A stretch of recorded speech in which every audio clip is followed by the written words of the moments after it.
why are you anti across the board, keeping it for 30 years? Like, and I know that you said on page 3, you look at the interest rate's one thing, but the volume of interest is another. Want you to unpack that and for us to have a discussion around that. Yeah.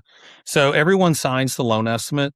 Page one is going to go over the interest rate and the payment. It's the sexiest thing to sell, which is why it's on the first page.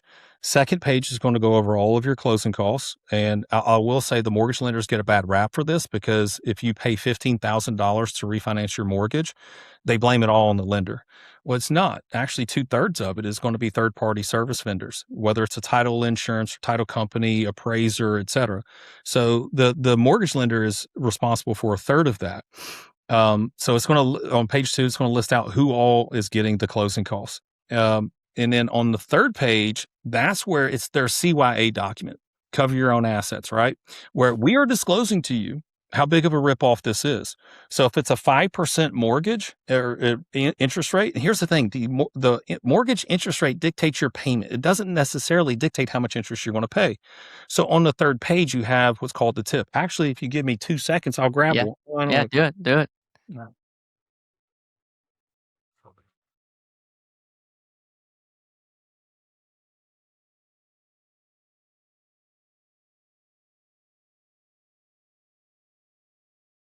All right. So this is a loan estimate. So first page I talked about, but let's flip to the third page.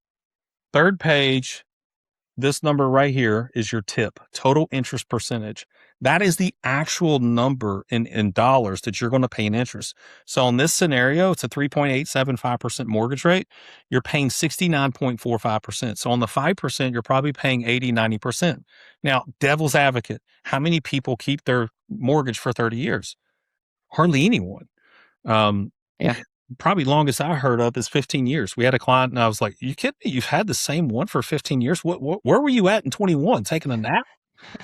So most homeowners refinance or sell every 3 to 5 years. Hence why a mortgage is front loaded with interest. The banks know this. And again, I want to save space for the history of mortgages in this country so that people understand why the tool is the way that it is. So banks are in a rush to gobble up their profits on the front end. So if you're on a 30 or even a 15, they're all front loaded. I don't care what it is. It's going to be less front loaded on a 10 or a 15, but it's still front loaded on all of those, but more so on a 30. So it's basically interest only payments for the first 5 years in case you were to refinance by paying them off or sell by paying them off. It's going to be pure profit for the banks. So they don't care if you refinance or sell. Here's what it means for the average consumer though. Most folks, if they do refinance in 5 years, what tool are they going back to? They're not going to a 20, they're not going to a 15, they're going back to a 30. So they reset that clock, the most expensive time of the 30-year mortgage all over again, just by chasing a lower rate and a lower payment. Because as Americans, what we do is we buy payments we can afford on a monthly basis rather than focusing on the total price it's going to cost us to own that home or anything else. I don't care if it's a home or a car or a boat or anything else. We don't focus Yeah. on the total price of that, the total cost. We're focusing on how much we can cram into our monthly budget. And Yeah. that's why we chase rates and payments. Can I push back on, can I play devil's advocate with what you said? Yeah. We look at 30 years, and in a lot of cases, it's like, yeah, you more than paid for the house twice, or like if the house was 500,000, it's like over 30 years, you've paid over $1 million Right. for that house. The math is the math, but w- you could be investing that money, and Uh-huh. at the same rate, it's a wash. And then the question is, over the next 30 years, if you got a greater rate of return, it's actually, so for me, we talk about it being front loaded. I Uh-huh. get what you're saying, but all it is just a math equation to say we're giving you a 40-year, 50-year mortgage would be the Uh-huh. same. Yeah. 50 years, Yeah. we're gonna, we're essentially figuring out how you pay this thing off. And so I don't necessarily look at it as front loaded. I just look at it as it's a control cost. Uh-huh. And if so that's that's the thing, is like it's, if you're focused on being debt free, great. But on the flip side, if you invest, Uh-huh. and you could and you look at over 30 years of investing, could potentially be blow the $1 million or the $500,000 in that made up scenario out of the water. And so then you could go hypothetically, and this is just hypothetical, would I be willing over 30 years to pay $500,000 to the evil banks to make a million, 2 million, potentially? Yeah. Again, that's the devil's advocate. I would be curious to hear your thoughts. Yeah, I would On even take it a step further because I think, I only watched that one podcast once, I don't think they were, when they were talking about investing the difference, I don't know if they were talking about compounding interest, and I may have missed that.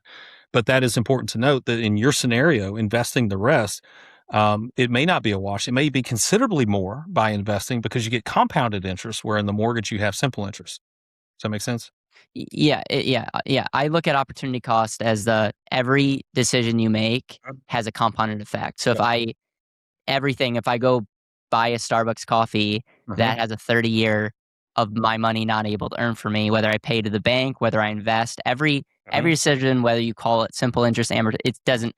everything actually compounds. It's like the Darren Hardy, maybe I'm getting the compound effect. Like you can either compound against you or for you.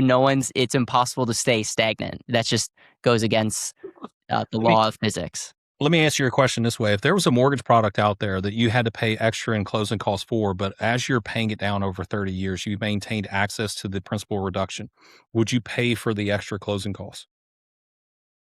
I'm trying to say that question Let's say you again. had a 30-year mortgage. Yep, Now, 30-year mortgage. new Yep. mortgage out there, and I'm giving all kinds of lenders an idea here, and it's not patented. Take it and run with it. But let's say you had a 30-year mortgage, but this new one hit the scene that's entirely different.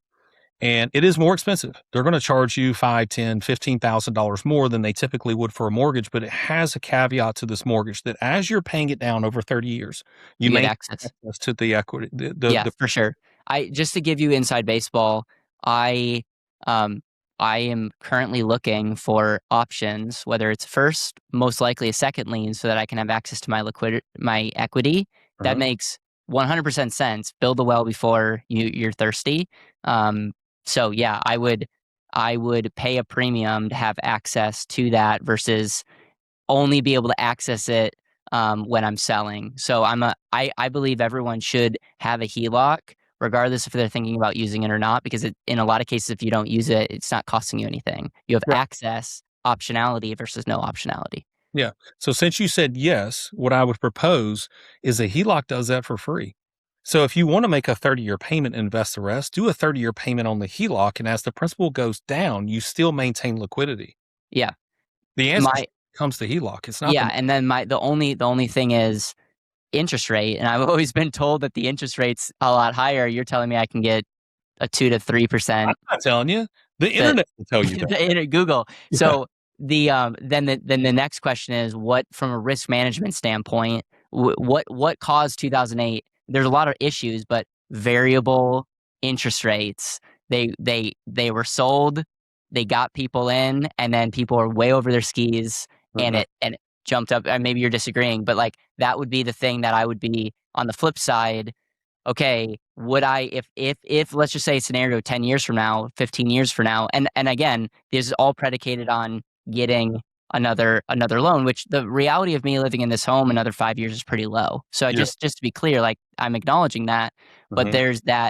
there's that aspect of there's that aspect around the risk, but it might not be as risky as I might be playing it on. But No, it's there yeah, are 3 types of HELOCs. There's variable, which is the most common, which means change. Now, when people hear variable, like yourself, when you hear variable, what do you immediately think? It goes up. Well, or what down. at Yeah, 21? People had variable rate HELOCs in 21. What happened? It plummeted. They were yeah. paying 2, 1.5% or whatever the prime plus. And that's the other thing is these HELOCs are entirely different. It's the wild, wild west. It's not like the mortgage world. See, we're now taking this is how quickly we become indoctrinated as a nation.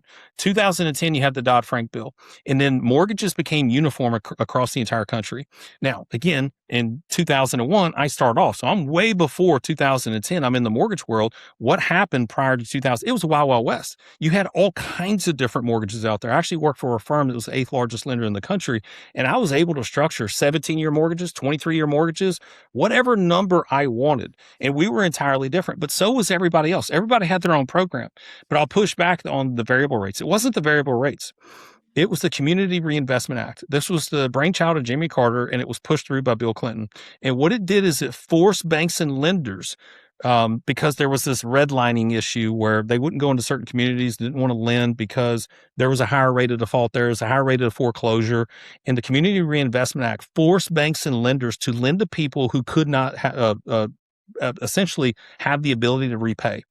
So it actually forced these lenders, and it gave them like government credits, like, hey, you get a B score or an A plus if you got a lot of this paper on your balance sheet. So they were chasing this rating by saying, okay, now we're going to lend to people. And what it did is it developed products like ninja loans, no income, no job, no Yep. assets. So people were also taking advantage of this. So should the lenders take responsibility for this? Yeah, absolutely. And I actually worked for a subprime company where less than 1% of our paper was actually subprime. All of our, I would say all 99% of our programs, we had what's called a net tangibility test.